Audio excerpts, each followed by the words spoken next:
the important things we're going to be doing in this class is collecting data.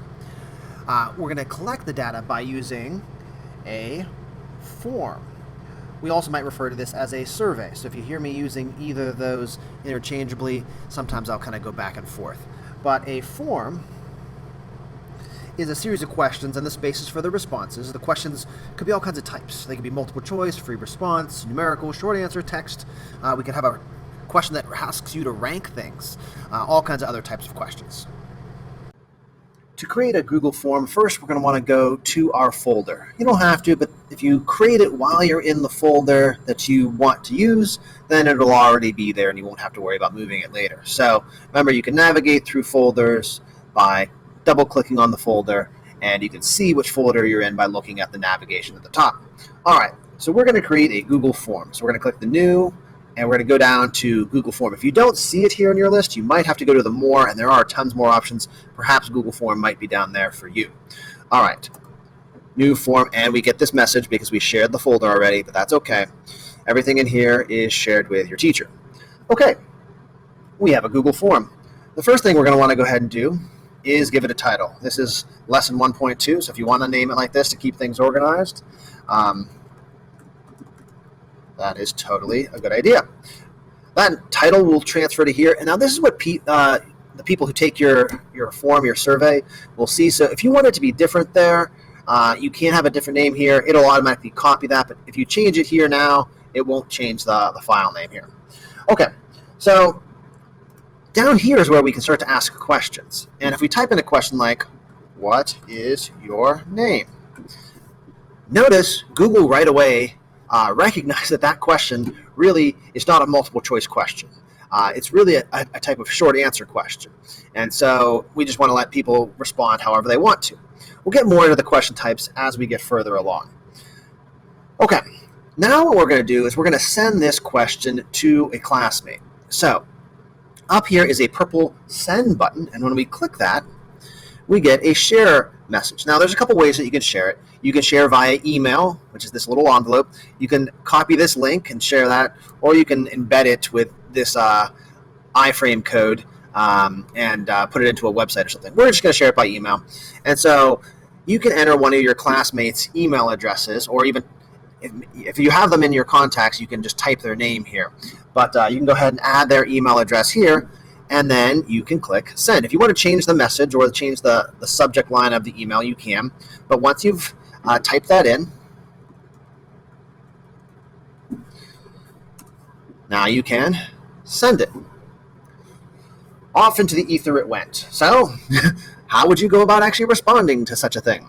All right, so you need to go to your Gmail to be able to respond to that. So probably the fastest way for most of us is to open a new tab, and we can go back to our favorite waffle.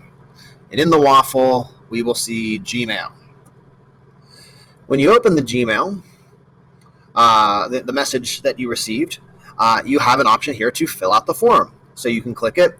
It opens it in a new tab. It asks you what your name is. My name is Andrew, and we can submit. And there. That response actually came to the person who made the survey. We'll talk a little bit more about how to get that response and how to find the answers that people gave us. But so far, we've made a form, we've sent a form, and we've responded to a form. That is a first step. Okay. Now, when we actually make a form or a survey that's worth sharing with people that we really want to know the information that comes back, we're going to want to make sure that we're writing good questions. And now, what constitutes a good question? A good question really is something that is statistical. And that sounds like, oh no, he's going all math on us. Yeah, a little bit, but not too bad. This is just a question that when we collect data, there will be variability in the data. So if we asked, everyone just a question like, are you happy? And the answer was yes or no, well, we can't do a lot with that data. We might, or if we just ask everyone, what color is the sky? That's even a better example. Well, the answer is blue. So that's a question. Yeah, we could ask everyone what color the sky is, but that's not going to give us any real new information. If we ask ask people individual questions and they can give us different answers, well, then we can learn something about the people who answered that survey. After we collect the data, we're going to go into a process called data analysis. And this is the process of examining data sets in order to find patterns and to draw conclusions about the information they contain. We're going to use a spreadsheet. And a spreadsheet is a document in which data is arranged in rows and columns. Let's head back to our Google Drive folder, and we are going to make now a Google Sheet. So if we go to New here, Google Sheet is the green icon. We'll create and share. Yep, it's in that folder. We're going to go ahead and call this 1.2 my first Google Sheet. And we have this very exciting document that looks like just a bunch of rectangles all over our screen. Well, across the top here, you see all the letters of the alphabet, and it goes on and on. And down, we see numbers. Well, these letters are naming columns. So everything here is column A all the way down. Everything here is column B, and you can click on the letter and it'll kind of highlight that whole column. Columns are up and down. Rows are left and right. So this is row 1, row 2, row 9. So using the rows and the column numbers, we can identify a specific cell. So if I click on any one of these rectangles are cells. Now this one that I clicked on specifically was C5. C and 5. This one here is B5 because it's in row B, column B, row 5. You can even see that it gives us the name up here in the corner. But this way we can tell exactly what location in our spreadsheet we are talking about. So why don't you try this on your own? Put your name, your first name in D2, your last name in D3, and put a list of numbers in column C. Go ahead and try that real quick. Okay, so when you went to D2, put your first name. D3, put your last name. And then I'm going to go into column C. I didn't specify where, but I can enter a column of data like 1, 2, 5, 3, 7, 8, 9. Great. Column of data right there. Pretty exciting. So we've started to add some data to a spreadsheet, and that is super fun. Now maybe we want to share this data with somebody else. We're going to talk about a couple varieties of ways to do this, but I also think a valuable thing that we can do is also show how to do a screenshot. So this will be the one thing that will be a little bit hard for me to show you in a video because I'm kind of screencasting within the screenshot, but we'll see how best it shows up. So on your Chromebook, you want to hold Alt, Shift, and the window button. When you do that, you get the option to drag an area of your screen that you want. Now, there's multiple options. Down here, these little controls, you could just take the whole thing. You could take a window, or this one in the middle is drag an area, which I think is the most helpful. So I'm going to drag an area. I'm going to make sure that I can see the row numbers, the column letters, and all the data. I'm going to take a little picture. All right, so it shows that area is white. That's the area I'm going to capture. So I click the capture button. Ta-da! There it is. If you see right here before this goes away, we can click on it to show it in the folder. So right now it's in downloads. We can move it to our folder with all of our other stuff for this course. So I'm going to open my drive. I've got a little extra navigation of folders, but we're going to our Applying Apps folder. So if you click on this, oh, what happened to your screenshot? You lost it, because now it's showing the things inside there. So I'm actually going to go back and click Downloads, but I want to keep this open. So the screenshot I just took, I can go ahead and drag it, and when I'm on top of Applying Apps, ta-da, actually if I held it long enough, it kind of showed me all those files there, and now I've dragged it in there. So now it's in the folder with all of our other course stuff. Okay, I'm going to go ahead and close this.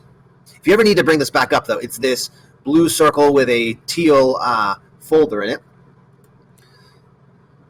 Terrific. So we have a screenshot of what we just did. Let's go back to our Google Drive folder, Applying Apps. And yesterday we made a Google slide. We're going to make a new one today. New Google slide. Yep, create and share. I'm going to call this 1.2 Google Slides with data. Terrific. Right off the bat, I'm looking at this slide, and it looks very boring. If you see here, there's a button that says Theme, and it's actually all of these choices over here. And if you click on these different themes, it'll just add a little bit more personality to your presentation. So you can go ahead and change this so it's a little bit more interesting. All right, so we've changed the theme of the presentation, and then we can go ahead and give things like a title. We can call this Slides with Data. Maybe we want to add a subtitle and we can call it Day 2. All right, well, we can add a new slide. I'm going to call this My Data.